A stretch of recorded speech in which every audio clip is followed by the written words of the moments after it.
Hi, I'm Bill Fox, Director of Operations for Las Cruces Public Schools TV. For several months now, Las Cruces Public Schools, like most districts across the country, have been working hard to reimagine and reinvent the ways that we deliver education and services to our students, their families, and our community at large. I wanted to sit down and have some conversations with a few people in our district who are making those things possible. Shortly after Thanksgiving this year, the IT department here at Las Cruces Public Schools rolled out the infrastructure to expand Wi Fi accessibility into our school district's properties' parking lots, opening up even more availability for Wi Fi and internet services to our community. Today I talked to Chief Technology Officer Josh Silver and Matt Dawkins. He's the Director of Information Technology here at Las Cruces Public Schools. Thank you, gentlemen, for taking some time out of your busy day. Matt, Josh, welcome. This is the first conversation that I've had, so yeah, thank you. Nice to be here. I wanted to talk a little bit about the initiative to provide Wi-Fi access in parking lots at our district schools. But first, let's go back. 9 months ago, March 13th, I know because I was on a plane coming back from Washington, D.C. with a number of high school and middle school film and journalism students. And I came back to a 2-week quarantine and our world kind of flipped upside down. Matt, can you talk to me a little bit about what the district has done since then to now to this point, just in general terms? Sure. So when we originally shut down, it was going to be for 3 weeks, and that was going to include spring break. But right about the time we hit spring break, we realized this was probably going to go on a little bit longer than that. So what we did, we immediately started planning on what are we going to do for students to help support them remotely. And that started out with, our YouTube enrichment channel that Mr. Silver worked with the folks on. And then we kind of gradually evolved and realized we're going to need to give kids computers and internet access. So from that point, we partnered with Comcast in the city of Las Cruces, who helped us to fund Comcast internet to families that are in the Comcast service area. We were able to provide at least 1,800 families with that service. And then we expanded that to getting hotspots. We ordered 600 hotspots, went through those pretty quickly. And so now we've ordered another 400 that are on the way as well. So we've reached out, we've talked to families, we've worked with their teachers, and we've identified all the families that needed that additional support. And now where we are today, we've also expanded that into having access in the parking lots, just as an additional sort of convenience. It's not what we expect to be their first choice or their only choice, but it's just there as an additional convenience. Awesome. Josh, let's pick at that a little bit. Matt talked about the enrichment channel that we started on YouTube back in May or 10 years ago now. I don't know. It seems forever. What other kind of modifications have you seen or you implemented across the district as far as instruction delivery goes? Sure. So to Matt's point and to your point, right? Things looked very different in March, and finishing last school year, the instructional focus really was about making sure that that students were safe and that they were fed, and that we instructionally wanted to use that time to review material and to be very thoughtful about how we reviewed material and what material students were getting. And to your point, that included an LCPS YouTube enrichment channel that really served the community as just another vehicle for remote learning.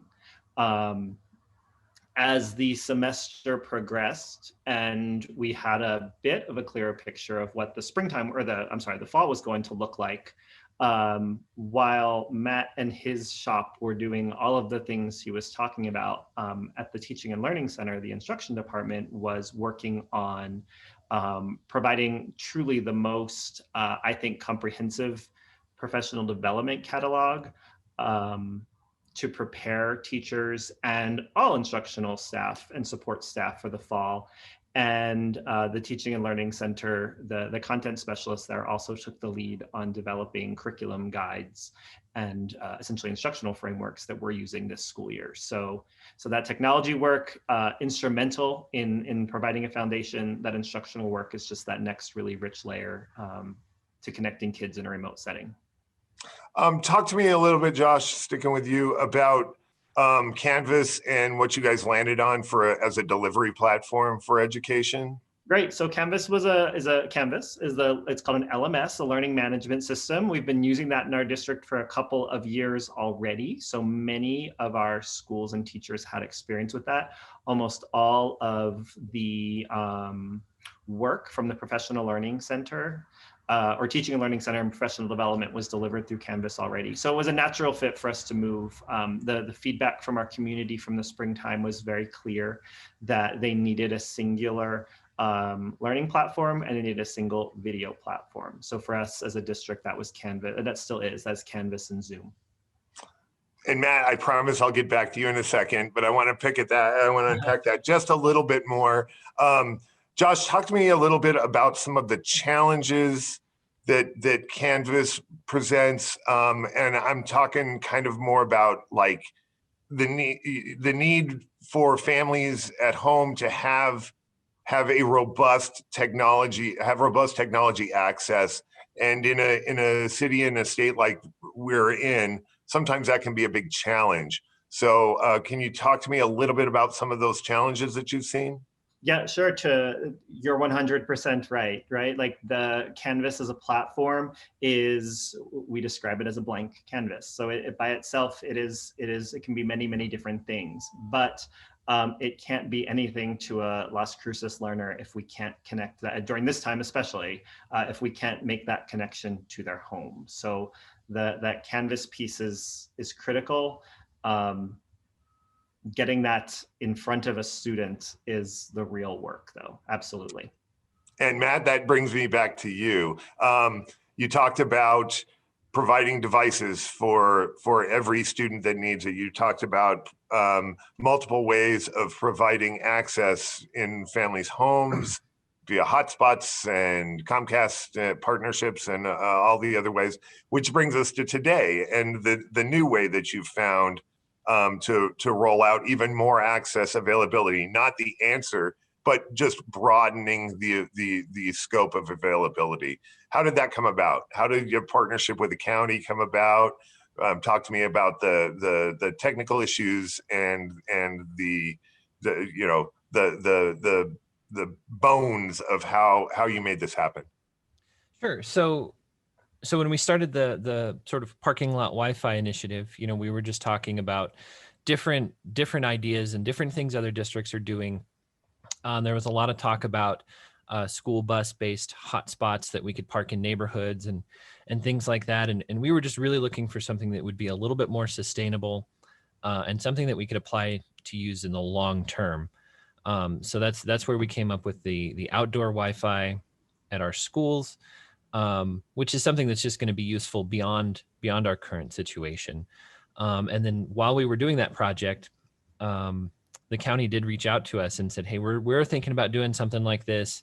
We have our community centers and we want to get them going. And so they reached out and asked us what locations would be the most impactful for you. So we talked about sort of where our students live and the areas we were struggling to cover. When we look at the South Valley, La Mesa, Mesquite, we do have students in those areas where Comcast doesn't reach. Cell phone coverage is difficult. So they were able to fill in those gaps with the community centers as well. And in the north of town, it's a very similar problem. That brought to mind a question. You talked about providing services even going forward from this. How can you ensure, or how does it work? I don't understand. Is it available to everybody in the community? Is it available to just Las Cruces Public Schools students and staff? Is there a hybrid of both community members? And that then raises the question about security and how are we providing a secure access to the internet? Sure, sure. So we participate in a program called E-Rate, which helps us out with funding when it comes to broadband infrastructure. And the rules of E-Rate right now are a little bit different during the pandemic. So as long as we're under school closures, we are authorized to provide internet to anyone, regardless of their affiliation with Las Cruces Public Schools. So what we've done with these outdoor access points or the outdoor Wi-Fi is it's wide open. It's just like if you were to go to Starbucks or a hotel or something like that. It's that same type of internet access, except that we also filter it. So we do have our content filter in place. But aside from that, it's just direct internet access. So there's no access to our on-premise resources or anything like that. So it's very secure as far as keeping our data safe, right? So it is segmented off from our regular network. Going forward, let's say post-pandemic times, when those rules start being enforced again, those will then be converted back to our standard wireless network, and they'll just be an extension of our campus network, which will require authentication to connect to, and it would be just limited to folks associated with the school district.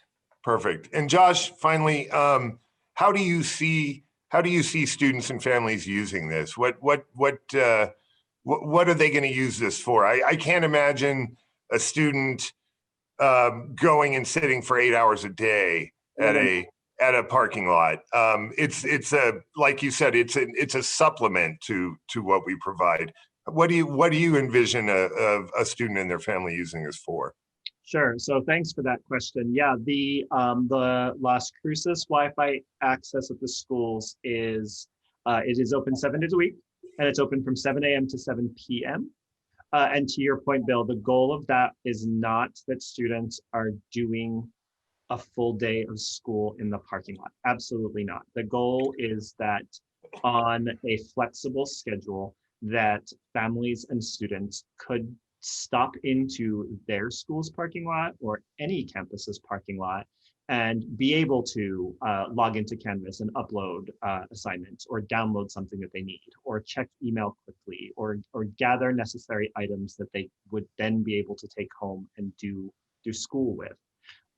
This doesn't replace the Hotspot or Comcast initiative. Those are still very much required for students the internet access at home is very much required for our students to be successful right now. And those vehicles for internet access remain. This is just another tool for families and the entire community to put in their toolkit right now. Josh Silver, Chief Technology Officer, get that right? Yeah. And Matt Dawkins, Director of Information Technology. Correct. Thank you very much for sitting down with me and spending some of your most valuable time, probably two of the most busy men in the district right now. And I really appreciate you taking the time out to spend a little bit of your day with me. Thanks, Bill. I appreciate it. Thanks, guys. Bill.